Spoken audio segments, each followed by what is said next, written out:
रामपुर गांव बहुत ही सुंदर गांव था जिसके एक घर से मंत्रों की आवाज आ रही थी। एक तांत्रिक मंत्र पढ़ रहा था। सामने मंगला बैठी थी। कुछ दिनों से वह परेशान थी। अचानक उस पर कोई साया आता था। तांत्रिक उसे ही बुलाने में लगा हुआ था।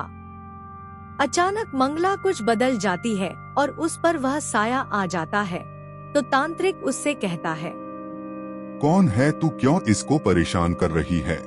वह साया कहता है, मेरा नाम शीला है। मैं मंगला की बचपन की दोस्त हूँ। मैं तुम्हें बताती हूँ मैं इस रूप में कैसे आई। मैं बहुत गरीब परिवार से थी। मेरी माँ हमेशा मेरे बारे में सोचती रहती। वो मुझे न तो स्कूल भेज पा रही थी, न ही मेरे लिए कुछ कर पा रही थी। मेरे पिता एक जंगल से लकड़ी काट कर लाते और उसे बेचकर फिर हमारा गुजारा होता। जब मैं भी बड़ी हुई तो मेरी दोस्ती मंगला से हो गई। मंगला बहुत अच्छी लड़की है। मैं और मंगला बहुत देर तक नदी किनारे बैठकर बातें करते। कुछ समय बाद मेरी शादी इसी गांव में हो गई और मैं यहाँ आ गई। मेरा पति शराबी था। दिन रात शराब पीता, मुझे मारता पीटता और घर खर्च के लिए कुछ नहीं देता। मैंने कई लोगों से काम मांगा मगर उन्होंने नहीं दिया। एक दिन मैंने मंगला को गांव में देखा तो मैं बहुत खुश हो गई। मैंने मंगला से पूछा, मंगला तुम यहाँ कैसे? तो उसने कहा, शीला, मेरी शादी भी इसी गांव में राजन जी के साथ हुई है। मैं अब उनके साथ जिंदगी बड़े मजे में गुजार रही हूँ। तुम सुनाओ, तुम्हारी जिंदगी कैसी गुजर रही है? फिर मैंने मंगला को अपने बारे में सब कुछ बताया तो उसे बहुत बुरा लगा। तो वह बोली, शीला तुम चिंता मत करो, अब मैं आ गई हूँ, सब ठीक हो जाएगा। अब मुझे भी हिम्मत मिल गई थी। हम दोनों साथ में जंगल जाते, वहाँ से गाय भैंस के लिए घास काट कर लाते। शीला मेरे लिए कभी कुछ खाने के लिए ले आती तो मेरी कुछ भूख मिट जाती। मगर हमारा मिलना राजन के पिता को अच्छा नहीं लगता था। उनके दोस्त उनको हमारे बारे में भड़काया करते थे। रामदयाल, तुम्हारी बहू इस शीला के साथ, मुझे ये लड़की कुछ अच्छी नहीं लगती। अपने बेटे को कहो अपनी बहू से बात करे और इन दोनों का साथ छुड़वा दो। कहीं ऐसा न हो बहू हाथ से निकल जाए, ये शीला उसे भी अपनी तरह बना दे। तुम ठीक कह रहे हो, मैं आज ही अपने बेटे से बात करता हूँ।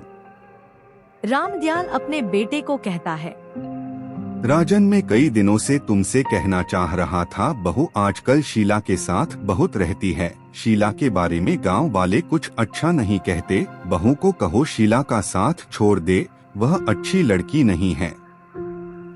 ठीक है पिताजी, मैं मंगला को समझा दूंगा। राजन मंगला को कहता है, मंगला, पिताजी कह रहे थे कि तुम शीला के साथ ज्यादा रहती हो। गांव वाले शीला को अच्छी लड़की नहीं मानते, तुम उसका साथ छोड़ दो। पिताजी को गांव वाले शीला के बारे में गलत कहते हैं। उन्हें उनकी बातों में नहीं आना चाहिए। मैं शीला को बचपन से जानती हूँ। वह एक अच्छी लड़की है, मेरे ही गांव की है। हम दोनों एक अच्छे दोस्त हैं। भाई, मैंने तो तुम्हें बता दिया जो पिताजी ने कहा था, अब तुम्हारी मर्जी। फिर एक दिन रामदयाल शीला को मंगला के साथ देख लेता है। वह सोचता है, ये शीला मेरी बहू का पीछा नहीं छोड़ेगी, इसका कुछ करना होगा। वह मन में कुछ सोचता है और फिर एक दिन उसे शीला एक जगह अकेली दिख जाती है। वह मौका देखकर उसके सिर में एक लकड़ी मारता है, जिससे शीला वहीं पर मर जाती है। वह इधर उधर देखता है तो उसे कोई दिखाई नहीं देता। तो वह शीला को नदी में बहा देता है और चुपचाप अपने घर आ जाता। रामदयाल, क्या बात है, आजकल शीला दिखाई नहीं दे रही? यार क्या बताऊं, भाग गई होगी किसी के साथ। पति तो शराबी है, खाने को देता नहीं होगा। कब तक बेचारी भूखी रहेगी? कोई पैसे वाला मिल गया होगा, चली गई उसके साथ।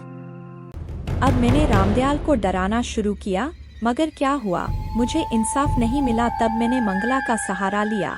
अब मुझे इंसाफ चाहिए, वरना मैं किसी को भी जिंदा नहीं छोड़ूंगी। क्या तुम मुझे इंसाफ दिलाओगे या मैं खुद ले लूं? जो मेरे साथ हुआ है, मेरी आत्मा भटक रही है। मुझे मुक्ति जब तक नहीं मिलेगी, जब तक मैं रामदयाल को नहीं मार दूंगी।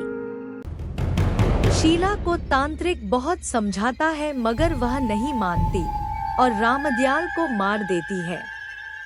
तांत्रिक ने शीला की आत्मा की मुक्ति के लिए हवन किया और सारे क्रियाकर्म करके उसकी आत्मा को शांति दिलाई।